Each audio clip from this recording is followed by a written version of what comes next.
everyone. Welcome to the Chapter 10 video.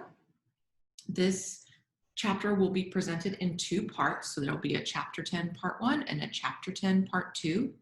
And if you are watching this in the fall of 2020, please remember that you have an exam coming up this Friday and that exam will cover Chapter 7, Part 2, all the way through to Chapter 10, parts 1 and 2, so the whole chapter, okay? Now, in thinking about Chapter 10, the topic that we're going to be covering is photosynthesis.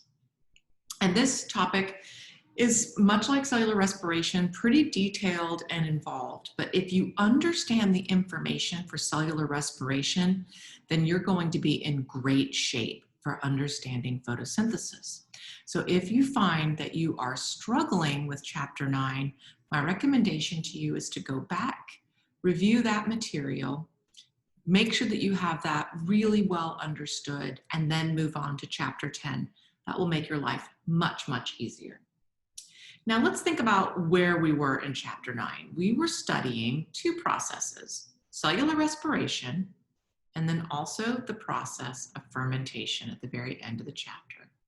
And you'll remember that cellular respiration we also called aerobic respiration because it took place in the presence of oxygen. Fermentation we called anaerobic because there was no oxygen. But what these two processes had in common was that both of them were processes that took the molecule glucose and converted it into ATP. Now let's think about what that means. Glucose, of course, is a chemical, so we can think of glucose as being chemical energy, right? There's energy stored in the bonds of glucose. And I like to think of glucose as chemical energy storage, okay? Glucose can hang around in your body or in your cells, and it functions like a storage molecule, like a little battery, if you will, that stores energy for your cell. But glucose has to be converted into ATP, which is also chemical energy, but it's the usable chemical energy, okay? It's what is usable by your cell. All right, so that's pretty much what we covered in Chapter 9. This was the topic for Chapter 9. In Chapter 10, we're going to be covering photosynthesis, right? So I'll write out photosynthesis. I'm going to put PS here. Now, what is this process looking at? Well, the goal of photosynthesis is to take energy, and specifically, this is going to be energy in the form of light. Okay, it's going to take energy in the form of light. And this is going to be a series of reactions that converts this light energy to glucose. So what photosynthesis is doing is taking light energy and converting it to chemical energy.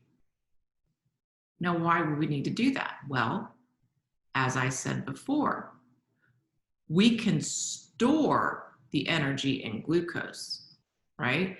You can't, or at least we can't, any of the organisms on this planet can't directly use light energy. And if we could, it didn't stay around for long. But we can use glucose, we can use chemical energy, and we can store it for quite some time.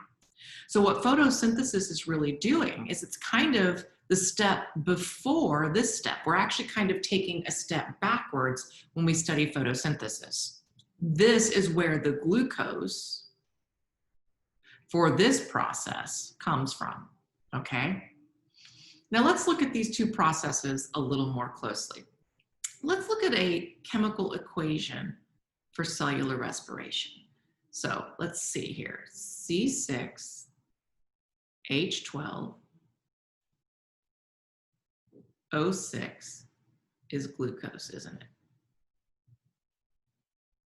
And in cellular respiration, we take a molecule of glucose plus some oxygen, and we convert that into, through the reactions we learned in our last chapter.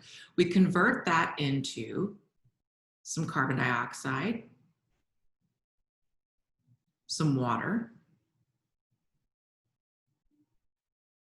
and we get some energy out of the game. And that energy, of course, we know we get in the form of ATP, right? Now, let me show you the chemical equation for photosynthesis. In photosynthesis, we're taking some energy. And of course, you all know that this comes from light in photosynthesis. And plants then use, oops, hold on. I don't know why my computer is wanting to save right now. There it goes, okay. Light, all right. And then plants use carbon dioxide. And then you know plants require water. Oops, let me put how many waters they need. They require water. And then through a series of chemical reactions, what's going to happen is that we will get glucose and we will get some oxygen. So hopefully what you can immediately see is that the process of photosynthesis is just cellular respiration backwards.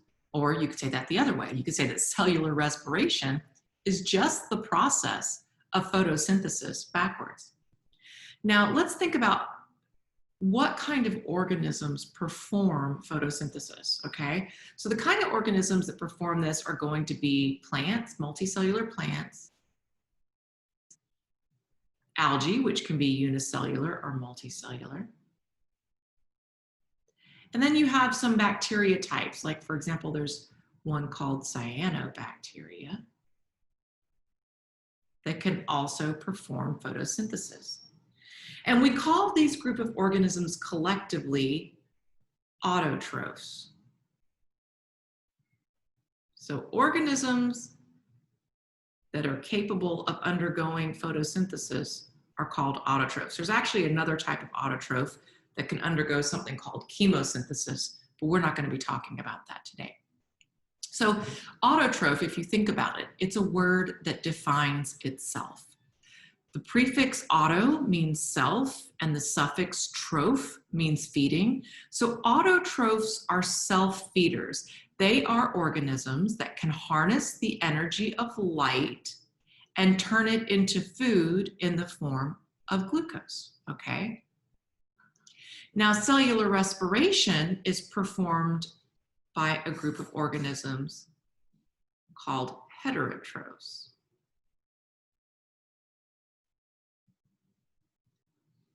Again, this is kind of a self-defining word. So a hetero means different, troph means feeder. So a heterotroph feeds itself by eating different organisms, organisms other than self.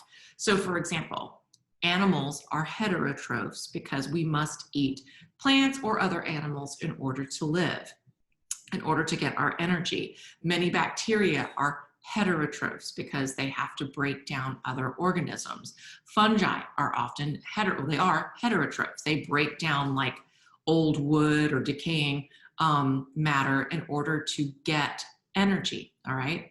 So heterotrophs undergo cellular respiration where they break down glucose.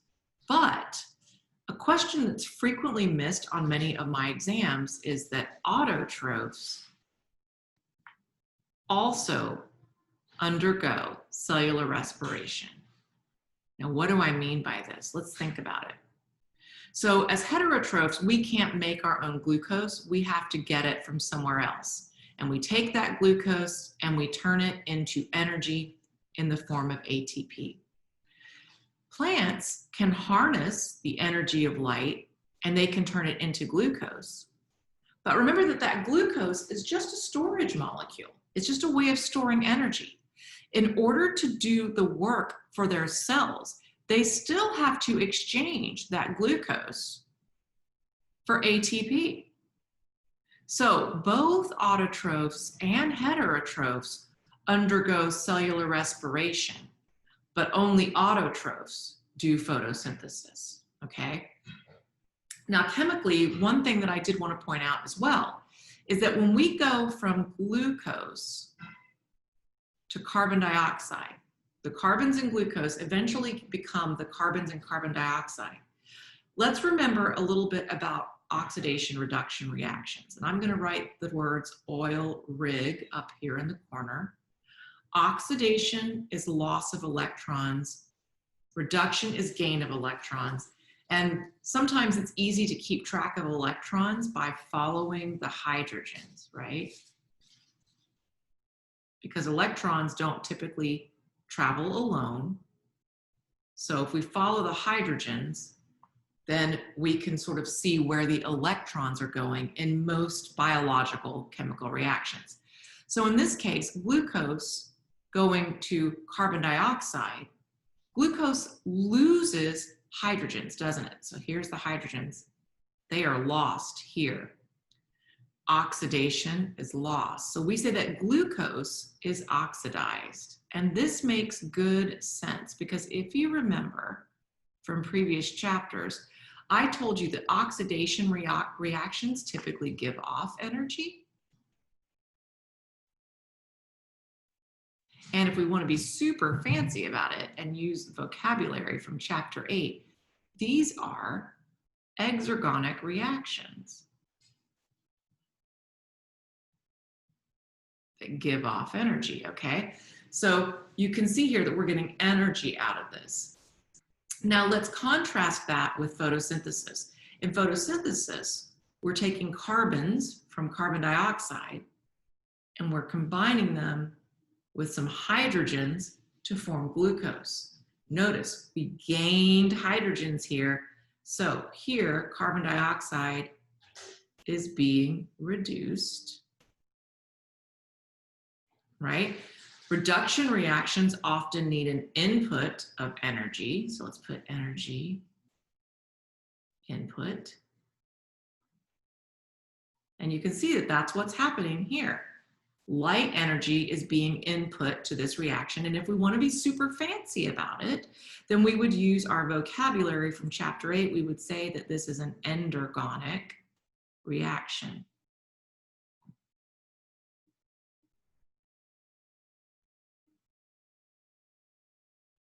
And that is all that this particular graphic is trying to show you. Here you have carbon dioxide. It is being turned into glucose here, okay? And they were trying to show you like the positioning of the electrons. What I really want you to know is that this is a reduction reaction. This is an oxidation reaction, okay?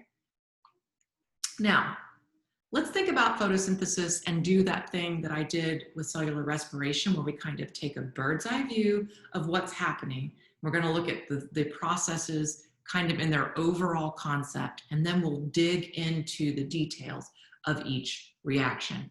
And if you remember, I told y'all in chapter 9 that cellular respiration actually had 4 steps to it. And hopefully you remember what those 4 steps are. If you don't, you'll definitely want to study that in preparation for your exam. But fortunately, photosynthesis occurs in only 2 steps. So let's take a look at what's happening kind of on the overall big picture for photosynthesis. First thing we gotta have in photosynthesis is we gotta have some light. So here I'm gonna draw a sun for you, okay? That is our light energy. And y'all know plants harness this light energy. And the first step in photosynthesis is a series of chemical reactions that are frequently referred to as the light capturing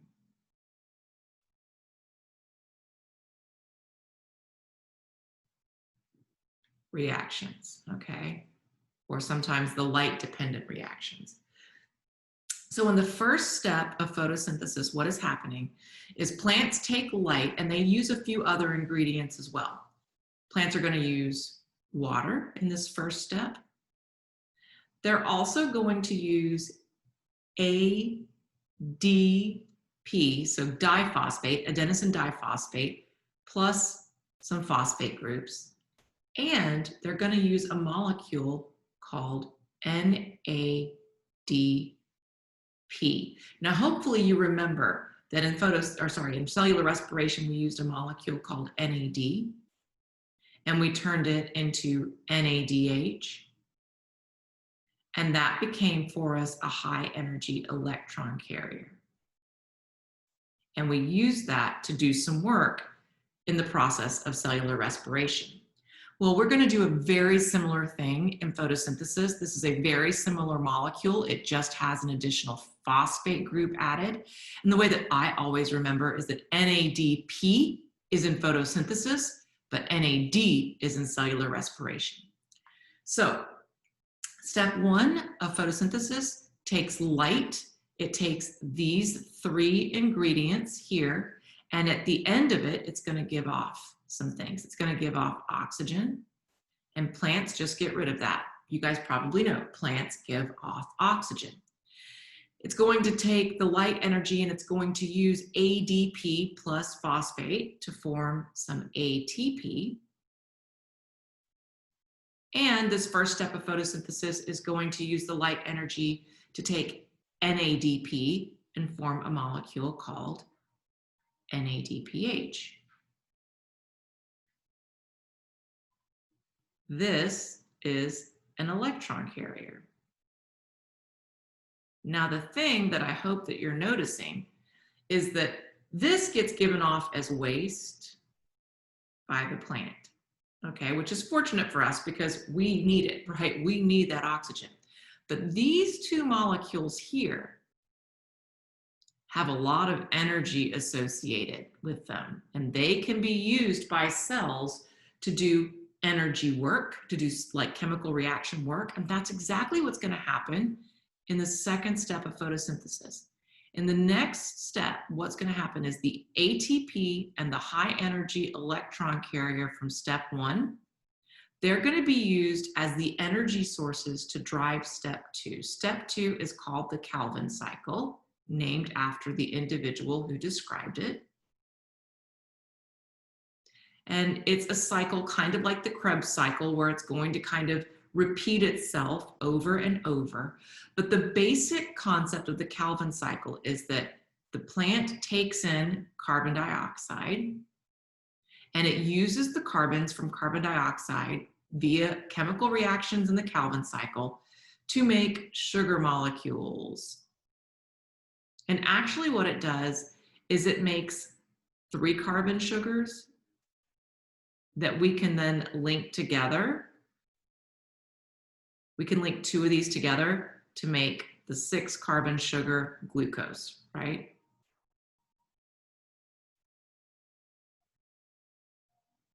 All right, so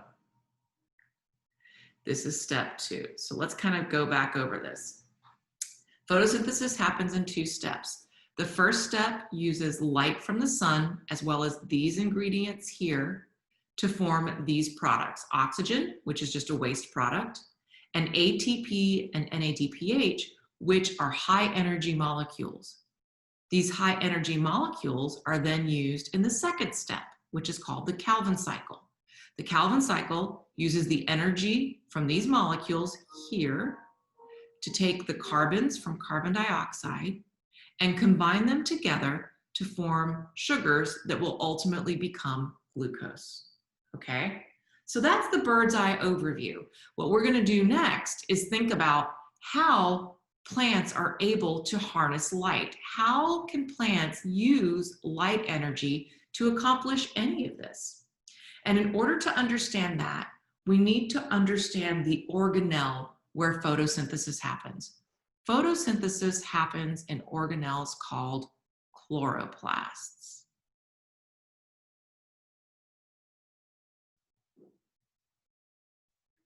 Now, once again, let's compare this to what we learned about cellular respiration. If you remember, I taught you that cellular respiration occurs in the mitochondria, because the mitochondria is, of course, the powerhouse of the cell, right? Mitochondria and chloroplasts have a lot of similarities. You're going to see that structurally they look very similar.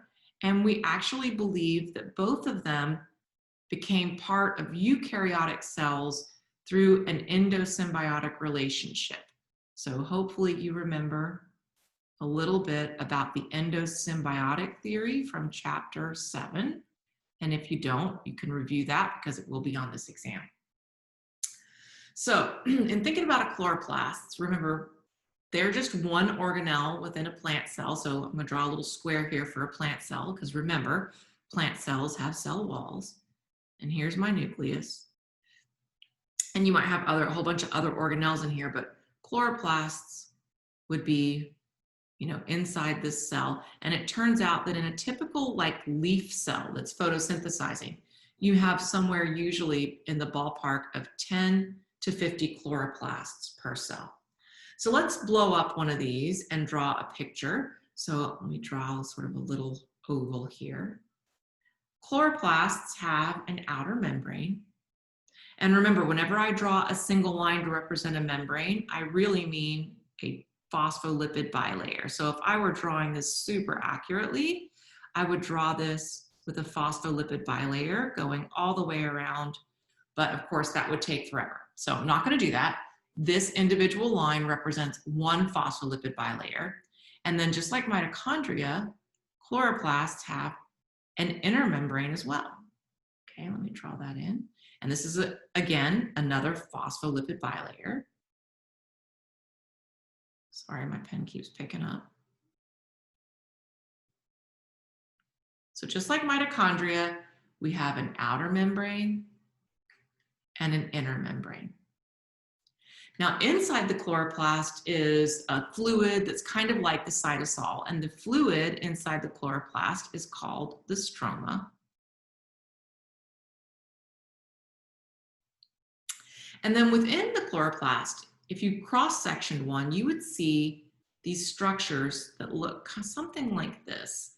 They're basically stacks of little membranous discs. So each one of these is a disc that's basically a membrane surrounding some fluid, and they occur in stacks that look something like this. So each individual disc, the whole disc here, so this cap right here, is called a thylakoid. And in terms of photosynthesis, this is where the action is happening, okay? The Calvin cycle happens in the interior of the thylakoid, this blank space here in the middle, which is called the lumen. And the light capturing reactions, so where the light is captured, actually happens in the thylakoid membrane. The thylakoids are arranged in these stacks, and the stacks are called grana. Grana is actually plural, so we have 3 grana in this picture. An individual stack, just one stack by itself, is called a granum. Now, my original reason for showing you this is, of course, this is where photosynthesis is happening. And I'm really interested in how we capture the light, right? Well, if I were drawing this organelle properly, I would have drawn it in green. So chloroplasts are green. Why are they green? Well, it turns out that there are some molecules in the membrane of these thylakoids that are pigments, okay? What are pigments and what do they do? Well, pigments are molecules that are capable of absorbing light.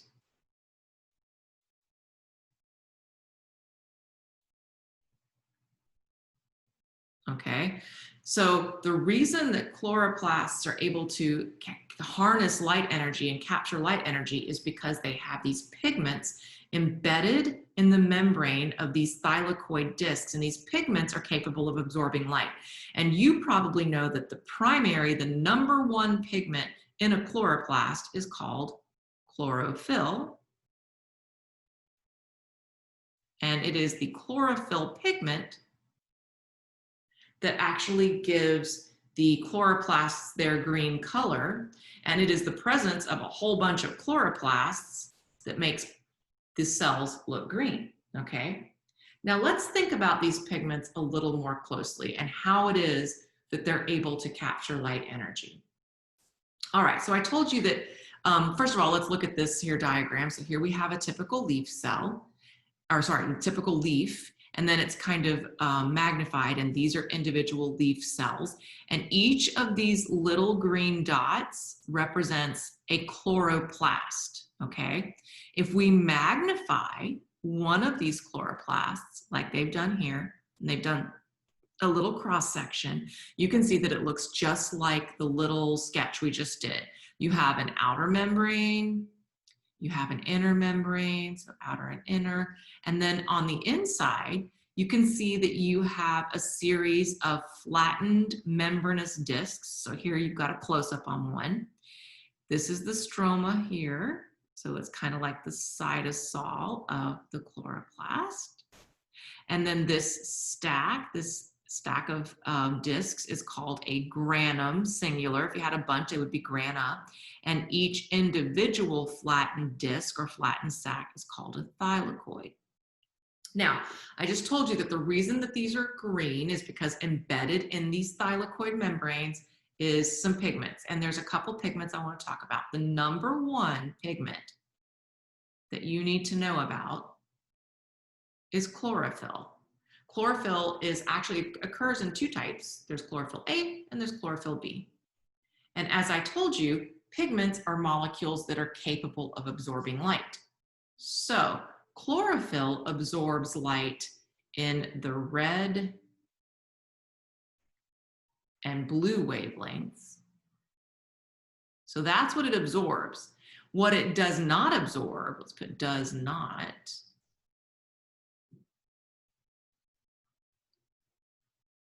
it does not absorb green. That's why you see green when you look at a leaf, because what's happened is that leaf has used up all the other colors of light that were available in sunlight. It's used up all the reds and all the blues. What's left over is the green, so that's what your eyeball sees. Now, in addition to chlorophyll, there are some other pigments that are in leaf cells or in chloroplasts, but they occur in a little bit less abundance, okay? So there's just a little bit less of these pigments, but these pigments are called carotenoids.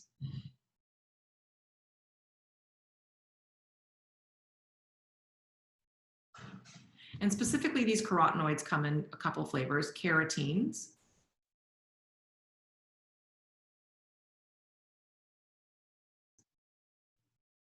and xanthophylls is the other name.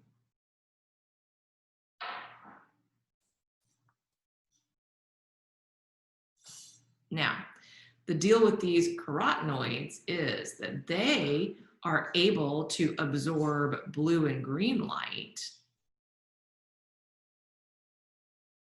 That's what they eat up. They're able to harness blue and green light, but what they do not absorb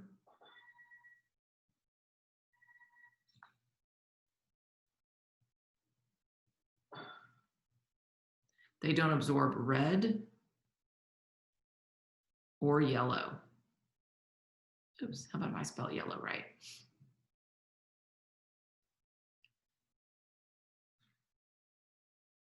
Absorb red or yellow. So this is kind of an interesting thing, because what happens in the fall is that leaves stop making chlorophyll. Chlorophyll is the number one pigment that's in your chloroplast, it's in the leaves. And in the fall, these leaves stop making chlorophyll. That means that what's left over are these carotenoids. The carotenoids do not use the red and yellow. So when you look at a leaf in the fall, what you see is red and yellow leaves, because what's left over, the pigment that's left over that the leaves are using in the fall right before they die, are these carotenoid pigments, okay? Now let's think a little bit more about what it means to absorb these colors. Let's kind of focus in on that. So in thinking about absorbing different wavelengths of light, let's kind of review what light is composed of. So if we're thinking about sunlight, if you just kind of look on a sunny day, it appears white, right? If it was on your wall, it would look white. But the reason that it looks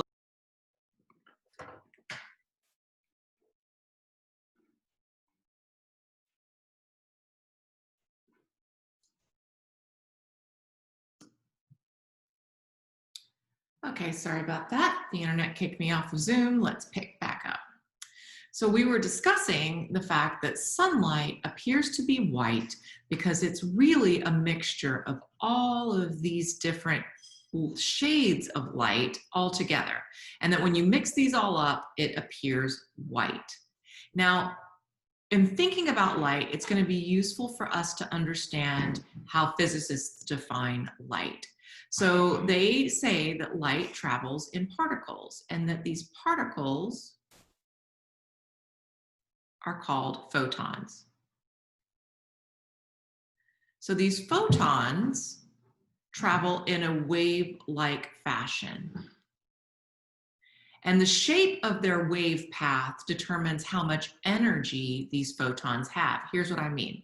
So let's say you have a little photon of light here, and it travels in a wave-like fashion. It's got like a really, really short wavelength, okay? If we have a photon traveling in a short wavelength fashion like this is a high energy situation, all right? And it tends to correspond with shades of light that are in the violet range. So like you've maybe heard of ultraviolet light. Let me erase this so you can see this down here. Ultraviolet light is very high energy light. It is high energy light because the photons have a really, really short wavelength. There are also photons that kind of travel in sort of a wider, longer wavelength here, lazy daisy.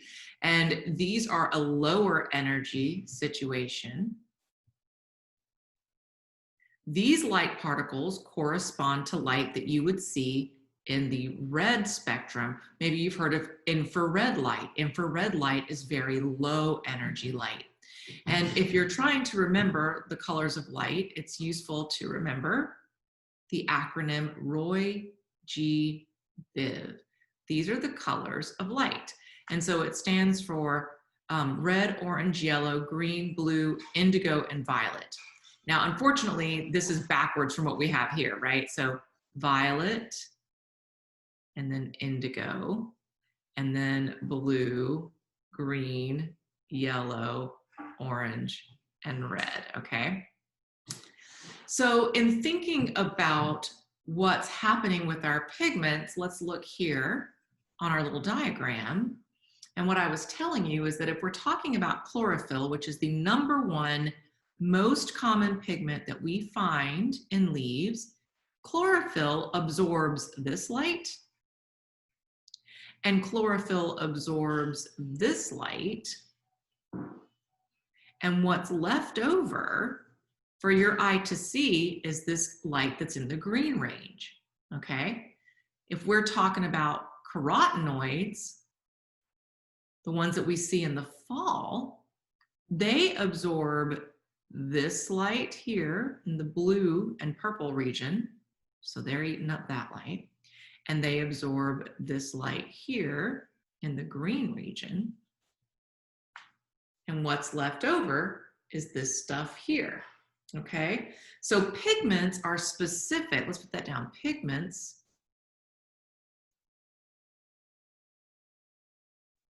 absorb specific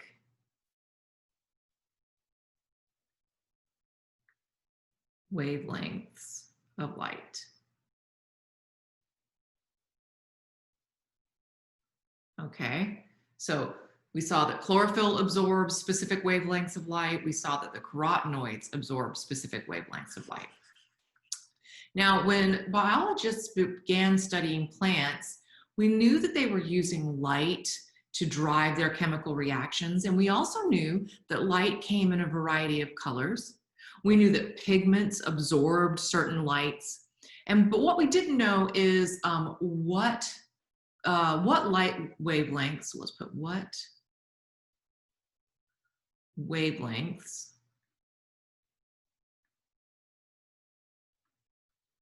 they didn't know what wavelengths of light were being used in photosynthesis. So let's put what wavelengths used in photosynthesis.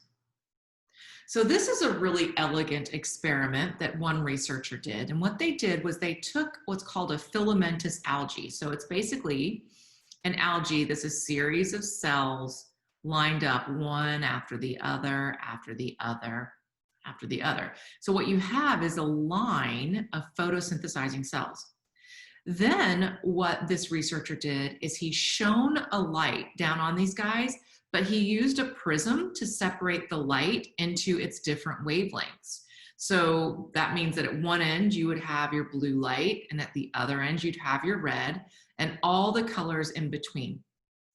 Now, the next thing that he did that was really, really smart is he had this in in a solution of water, because y'all know that algae lives in water, and he's shining light down on it.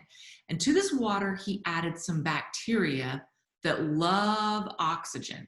Remember, photosynthesis gives off oxygen, okay?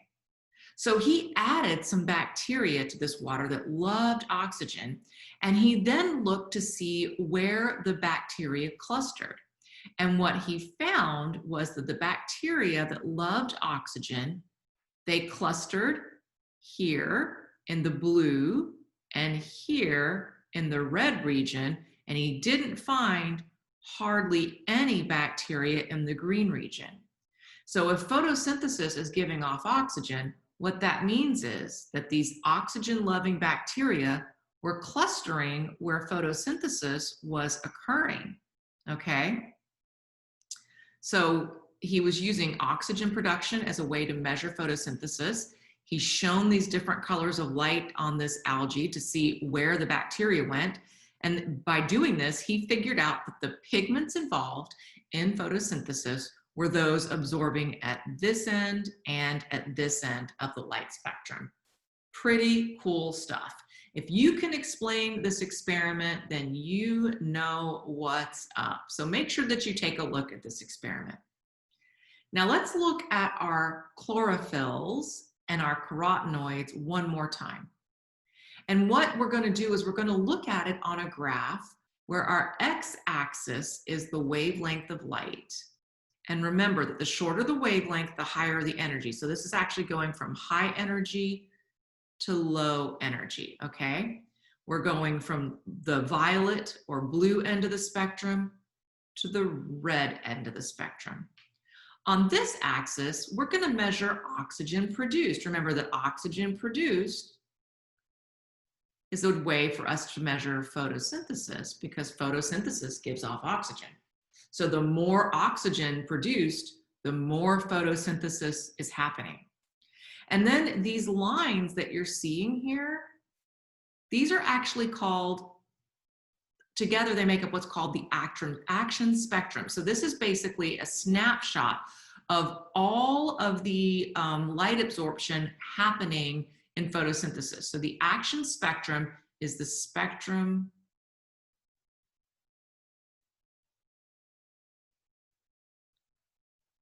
of light used in photosynthesis. Now, a couple things I want to point out to you. Let me erase here so we can see really good. Okay, so I'm going to take and make my marker green. So on this first line, if we're measuring oxygen production, you can see that there is a peak, okay, right around this area here. And there is a second peak around this area here, and then that goes down.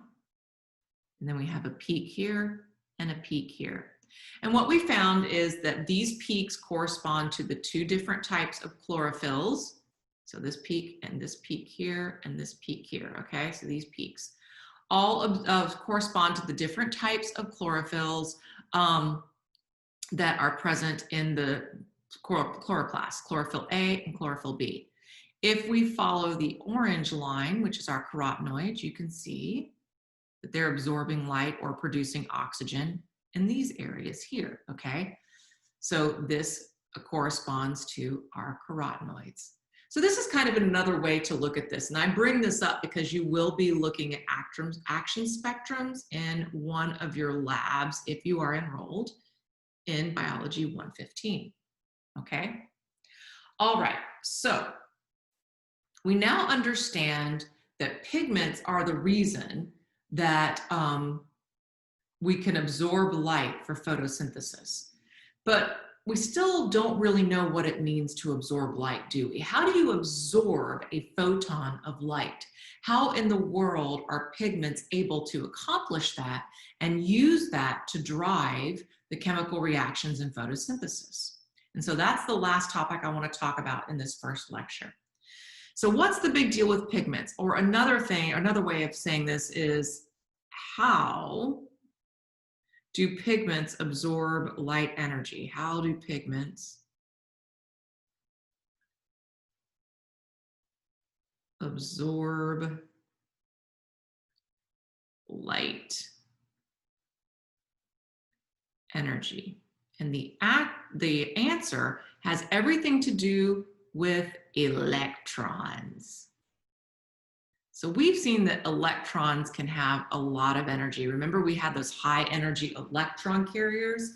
Electrons are full of energy, okay? So what happens in a pigment molecule is that its atoms are arranged in such a way that when a photon of light comes along at a particular wavelength, it hits one of the electrons in the pigment molecule, and in so doing, it basically increases its energy. Now, the way to think about this energy increase, you remember that at the beginning of the course, we were drawing all of these diagrams of atoms, and we had these electrons in these orbitals circulating the nucleus of an atom. And it turns on that these orbitals occur in different levels. This is a level of an orbital. There's another level out here, okay? And so the closer these electrons are to the nucleus, they're in what we call the ground state. And then the farther out they are, the higher energy they are. So what happens in a light capturing moment is that the photon comes along, it hits one of these electrons in a pigment molecule. That causes the electron to jump to a higher energy state. Now, what's going to happen is when that electron falls back down to its original state, also called the ground state, when that electron falls back down to the ground state, it will give off energy. And this is the energy that we are going to use in our chemical reaction. So the light does what we call excites the electrons. This is actually called photoexcitation.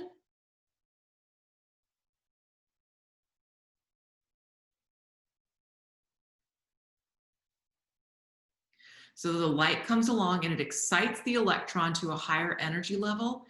And then what will happen is that electron will eventually fall back down to its original ground state.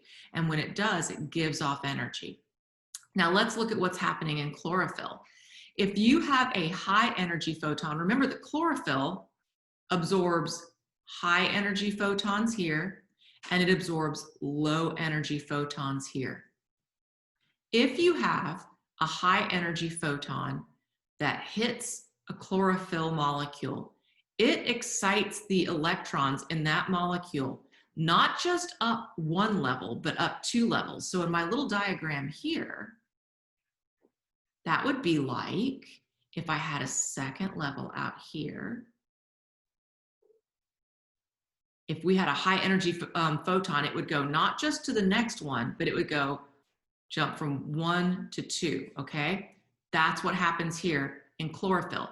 You get this high energy excitement, which means that you're gonna get more energy out of this electron because it's gonna fall back down once, twice, okay? So this is a little bit more energy that we can use to drive chemical reactions. Here, we have a lower energy photon in red, okay? If we go back to this, see, right over here, this is our low energy wavelength.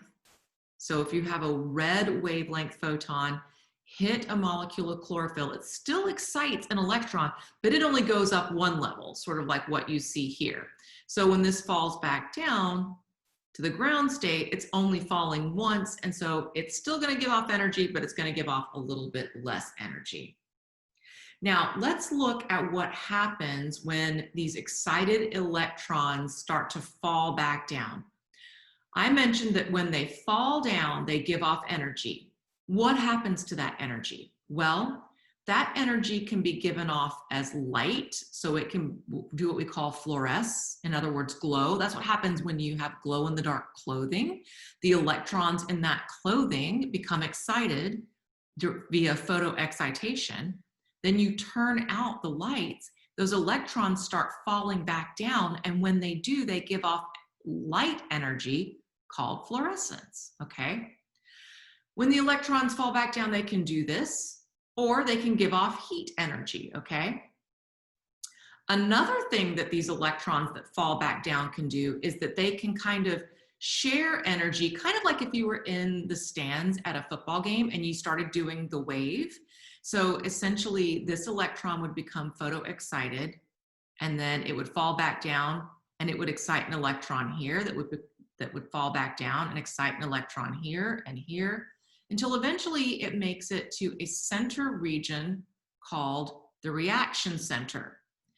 If the energy from the electron falling back down to the ground state hops among molecules, this is called an energy transfer or a resonance energy transfer, okay? So the electron drops back down to a lower energy level, and the energy is transferred to nearby pigment molecules, which is what this hopping is supposed to represent. Now, once you get to this center, reaction center, that is a set of molecules that's able to take this excited electron, and then as this electron becomes excited, it gives it to an electron acceptor. Now, let's think back to chapter 9. What was the electron acceptor in chapter 9? And I'll tell you that the electron acceptor we're going to use in photosynthesis is the exact same. And I'll leave you on that note, see if you can answer that question, and then we'll pick back up with chapter 10, part 2. Bye-bye.